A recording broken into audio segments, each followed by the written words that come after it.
Hi everyone, welcome back to Numinosophy Academy. I'm Lewis. So today I'm shifting gears slightly and looking at another Mormon apologetics channel here on YouTube, this one called FairMormon, which is also clearly spearheaded by the LDS Church itself in some way. Another one of these attempts to appeal to millennials and, stop them all leaving the church. So this channel is fairly similar to Saints Unscripted, even has this guy in it, Kwaku, as one of its main hosts, but they're certainly turning the dial up. It's more aggressive, more kind of cutting humor. I find the LDS Church just in general to be quite adversarial in the way that it deals with those that it perceives as opponents. And even compared to that, this channel is certainly turning the dial up. So we're on the FairMormon YouTube channel, and it's a specific series on there called This Is the Show. And I'll be responding to a few of these probably, at least. So if that interests you, because you're, in the Mormon world, or if you're just weirdly curious about all this stuff as I am, then please do go ahead and subscribe to this channel.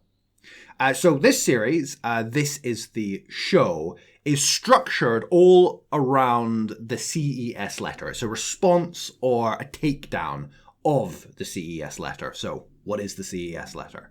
If you're in the Mormon world in some way, or in any way curious about all this stuff, you've probably already heard of it. But if not, I'll quickly explain what it is. So it's a letter, obviously, written by this guy, Jeremy Runnels, in 2013, so not even that long ago. And it's basically why the church is wrong, bad, crap, etc. He just basically systematically goes through everything, all the problem areas. He was a member, but by the time he wrote this letter, he'd already had enough. So he was already very much on his way out. As far as I'm aware, there's nothing really new in the letter. But, it kind of brings everything together into one place. And went viral, particularly on Reddit, I believe. And I suppose it must have resulted in a lot of people leaving the church. At least it obviously represents a big enough threat to the church to justify the existence of this show. So we're beginning with the first episode here. Just as soon as you do me a favor and, hit the like button for the YouTube algorithm, which obviously, helps the show, helps my channel, helps me. So thanks for doing that. And then we'll get straight into it. So this first video is titled, The CES Letter is Wrong. That's all capitalized. About Book of Mormon translation! ! So we're getting into the translation issues.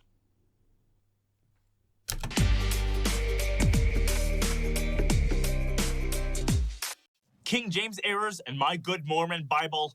¿No se traducen exactamente igual las palabras de otro idioma? What? Let's start with section 1 of the CES Letter, the Book of Mormon.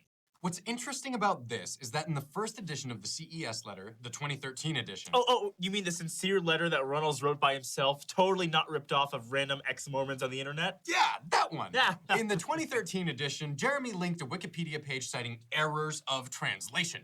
However, that page itself updated to say that the Book of Mormon has translational variations of the 1769 King James Version of the Bible.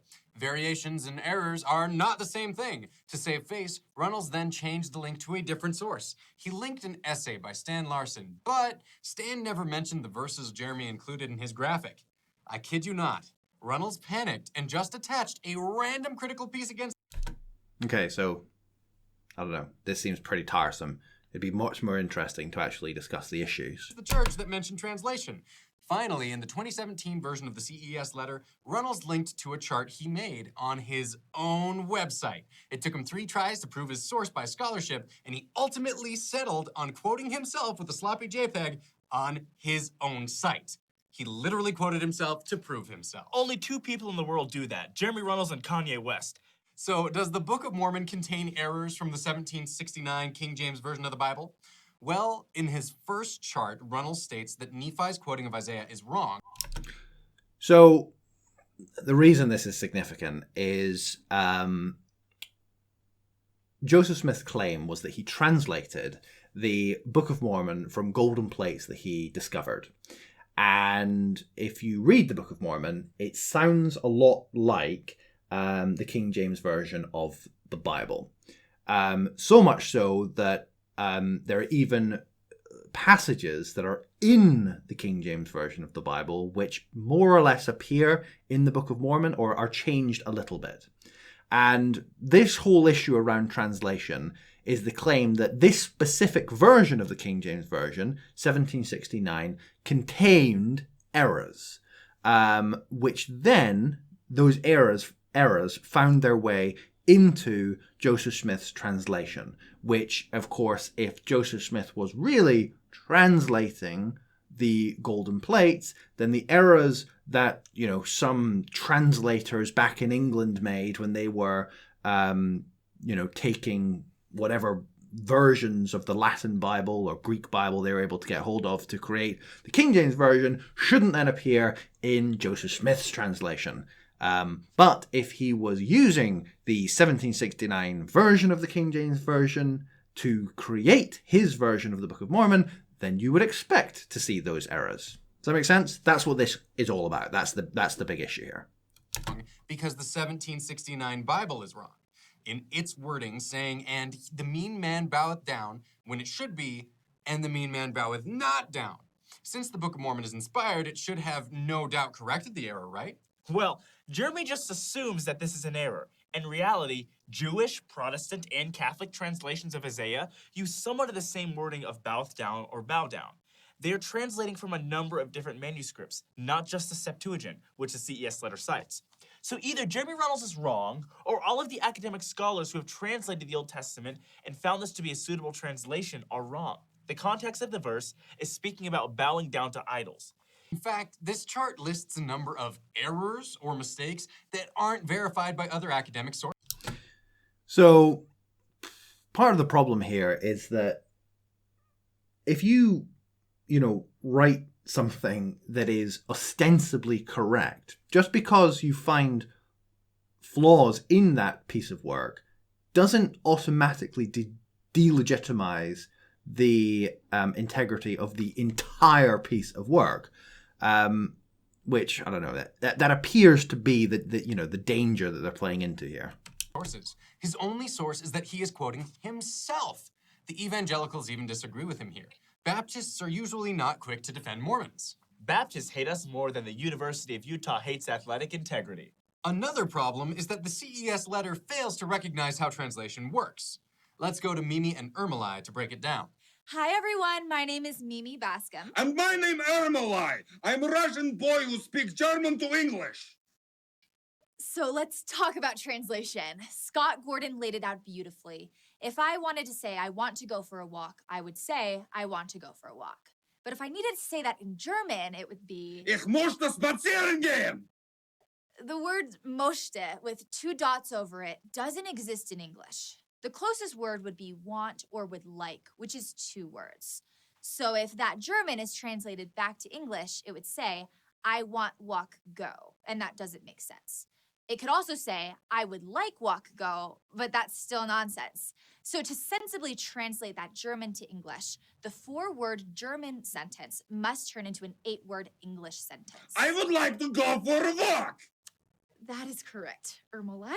And to make the translation make sense, you must add in the other words. The translators of the Bible understood this. And naturally, because Nephi in the Book of Mormon spends a few chapters quoting Isaiah, these extra biblical...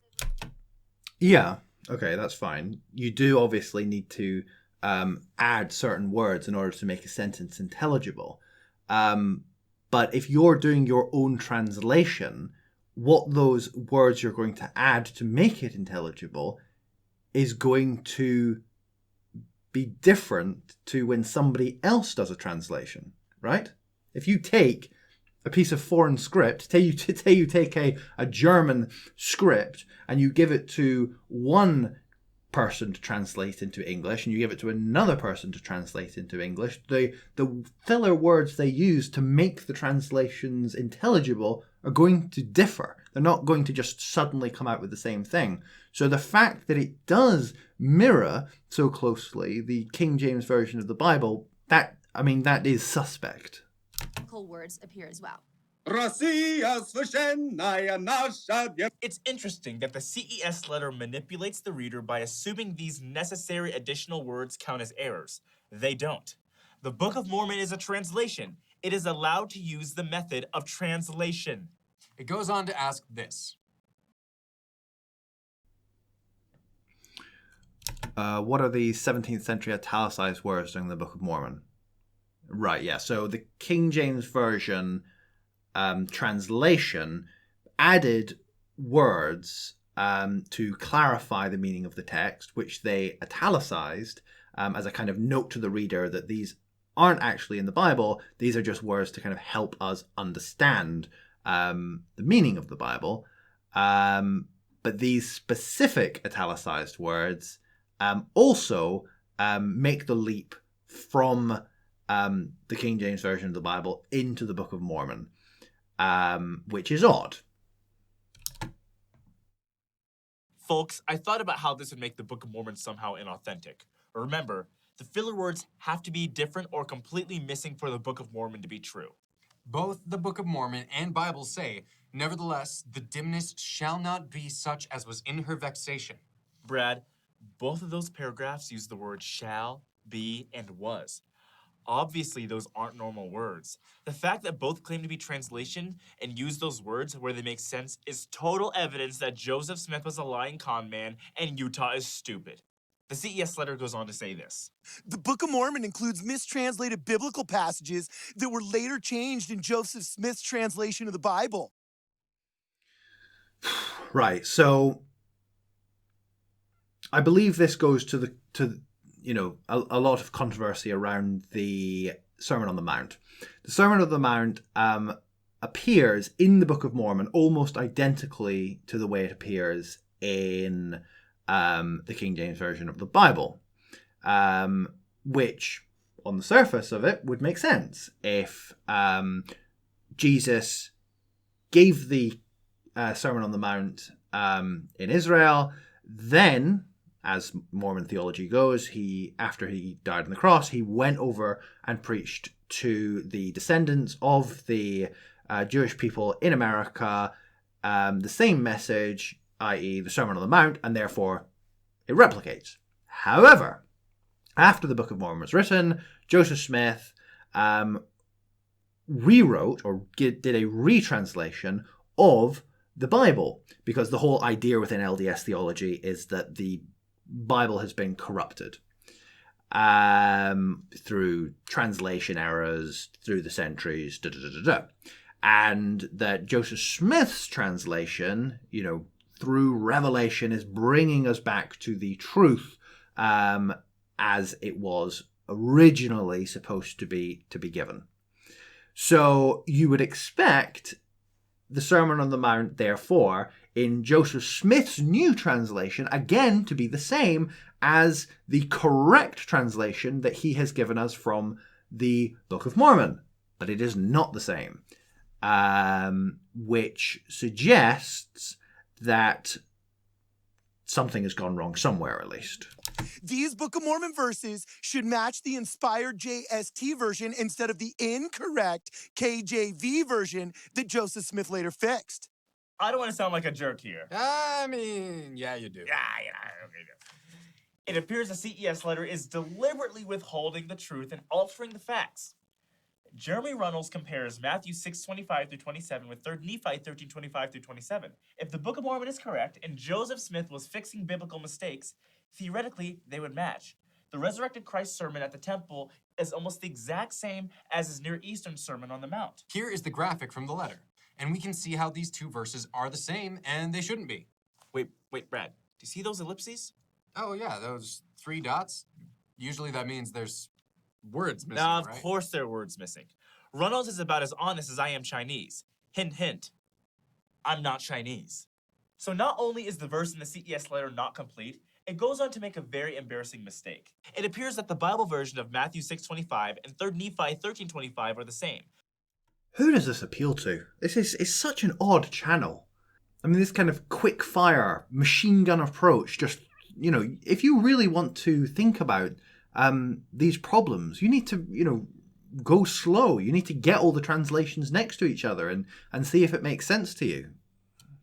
The CES letter cites the Joseph Smith translation of the Bible, Matthew 6:25, and we see that they are different. Just go down 2 verses, and you'll see Joseph Smith translation, Matthew 6:28, saying the exact same thing as 3 Nephi 13:25 and Matthew 6:25. The CES letter doesn't even know how to criticize the scripture. Again, you know, is there mistakes in the CES letter? I mean, is it that surprising that there are? But, you know, does the whole Sermon on the Mount, you know, if you compare all the verses next to each other, hold up? I don't know. I haven't done it, but I would imagine that it doesn't work. Otherwise, it wouldn't have been made such a big issue of. Either the author hasn't read the scriptures or he is being purposely misleading. He's literally quoting the wrong verse. He looked at the verse numbers and went, hey, look, same number, different words. You must be fake. You want a PDF?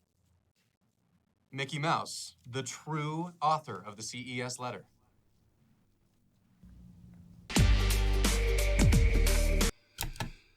Okay. Right. Well. Oh. Okay.